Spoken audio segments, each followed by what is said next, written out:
बच्चों मैं आप लोगों से जो क्वेश्चन डिस्कस कर रहा हूँ वो एडमिशन ऑफ पार्टनर का क्वेश्चन नंबर 64 है, जहाँ पर दो पुराने पार्टनर दे रखे हैं जिनका नाम है अबीर और दिव्या।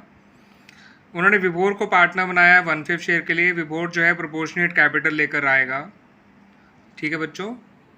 और उसके अलावा जो है बैलेंस शीट के अंदर IFF दे रखा है 1,00,000 रुपये, इन्वेस्टमेंट दे रखी है 5,00,000 रुपये और मार्केट वैल्यू इन्वेस्टमेंट जो है वो 4,40,000 रुपये, ये भी ध्यान रखिएगा। उसके अलावा जनरल रिजर्व जो है वो आपको 1,20,000 दे रखा है। उसके अलावा रिवोल्यूशन के 2-3 पॉइंट्स हैं, वो बता देता हूँ। उन्होंने कहा है स्टॉक ओवर वैल्यूड है 20,000 रुपये से, यानी स्टॉक को 20,000 कम करना पड़ेगा। उसके अलावा आउटस्टैंडिंग सैलरी है 6,000 रुपये के हिसाब से 2 महीने की, जो अभी तक दी नहीं गई है। उसके अलावा एक आदमी जिसका हमने बैड डेट्स मान के राइट ऑफ कर दिया था पहले 5,000 in the past last year, अब वो 4,000 रुपये में दे रहा है या दे चुका है। तो ये भी रिवोल्यूशन जुड़ा पॉइंट है जो हमारे लिए रिवोल्यूशन का फ़ायदे को शो करता है। तो पहले मैं बात कर लेता हूँ बच्चों बाकी सब कुछ को छोड़ के आपका रिवोल्यूशन अकाउंट के बारे में। तो देखिए बच्चों, रिवोल्यूशन अकाउंट कुछ इस तरह से है। स्टॉक में नुकसान हो रहा है इसलिए डेबिट साइड आया रिवोल्यूशन अकाउंट के, क्योंकि नुकसान डेबिट साइड में लिखा जाता है। आउटस्टैंडिंग सैलरी एक नुकसान है, 12,000 रुपये हो गया, 6,000 × 2, वो भी नुकसान है। फ़ायदा केवल एक ही है, बैड डेट रिकवर्ड, जो मैंने डायरेक्ट बाय बैंक लिख दिया 4,000 का। 3 ही पॉइंट थे रिवोल्यूशन के, तो आपका 32 का लॉस हुआ, 4 का फ़ायदा हुआ, तो ओवरऑल नुकसान ज़्यादा है फ़ायदे कम, तो आपका 28,000 का डिविजिबल लॉस आ गया, जो 3:1 के रेशियो में अबीर और दिव्या में बांट दिया गया।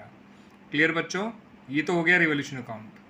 आइए बच्चों अब देख लेते हैं पार्टनर्स कैपिटल अकाउंट, जिसको मैंने बार CGOB के लॉजिक से बनाया है। बार CGOB का जो ओपनिंग बैलेंस होता है वो है 6 लाख और 4 लाख, जो अबीर और दिव्या का है। ए से होता है एक्यूमुलेटेड प्रॉफिट्स, तो जनरल रिजर्व आपका 1,20 था जो बढ़ गया 90 और 30।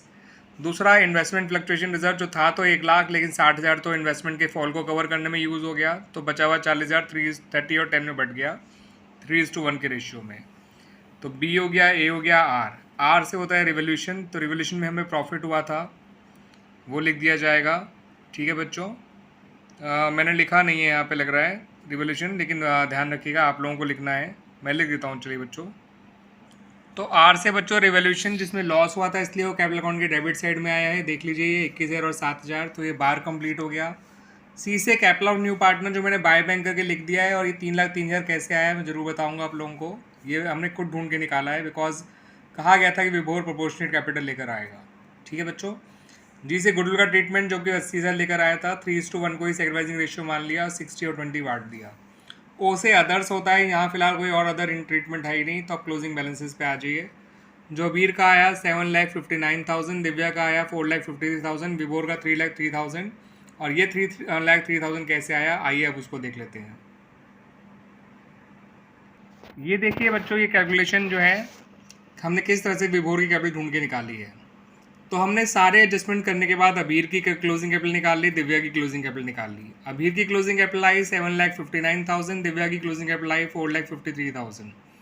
दोनों को हमने ऐड ऑन कर दिया, ये आया 12,12,000। अब जो नया पार्टनर है वो 1/5 शेयर के लिए आया है, इसका मतलब उसकी कैपिटल तो 1/5 है और इन दोनों की कैपिटल मिला के 4/5 होने चाहिए, यानी ये पूरे फर्म की टोटल कैपिटल का 4/5 का पार्ट है। तो मैंने इसलिए यहाँ लिख भी दिया है कि this represent 4/5 of the total capital of the firm. तो अगर कैपिटल की किसी कंपनी की टोटल कैपिटल का या किसी फर्म की टोटल कैपिटल का 4/5 कैपिटल आपको पता है, तो टोटल कैपिटल निकालने में देर नहीं लगेगी। 12,12,000 इंटू 5/4 कर दीजिए, 4/5 का उल्टा, फर्म के टोटल कैपिटल आ जाएगी 15,15,000। फिर आप विभोर की कैपिटल बड़े प्यार से निकाल सकते हैं, 15,15,000 इंटू 1/5, 3,03,000। अब समझ आया बच्चों, 3,03,000 कैसे आया। पहले बाकी दोनों पार्टनर्स की क्लोजिंग कैपिटल निकाल ली, उनको ऐड कर लिया, और वो जो है वो रिमेनिंग कैपिटल के बराबर होगा। जिस तरह से रिमेनिंग शेयर निकालते हैं वैसे ही रिमेनिंग कैपिटल होती है, समझ लीजिए। 1 माइनस न्यू पार्टनर्स कैपिटल या total capital minus new partners capital is equal to remaining capital, और 1 minus new partner share is remaining share.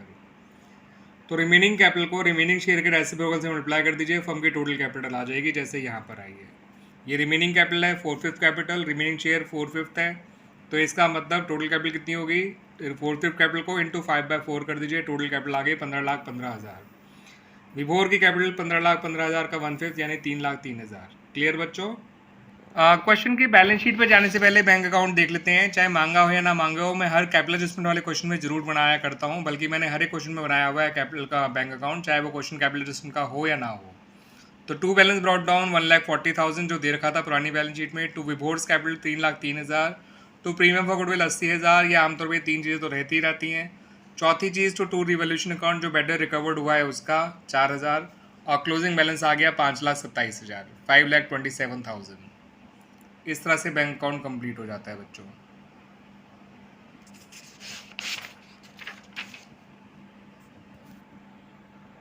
आइए बच्चों, अब जो है बैलेंस शीट देख लेते हैं। बैलेंस शीट में देख लीजिए बच्चों, क्रेडिटर हमारे एज इट इज़ आए 220। EPF employees provident fund as it is आया 1,00,000। नई लायबिलिटी आई आउटस्टैंडिंग सैलरीज वो 12,000 लिख दी।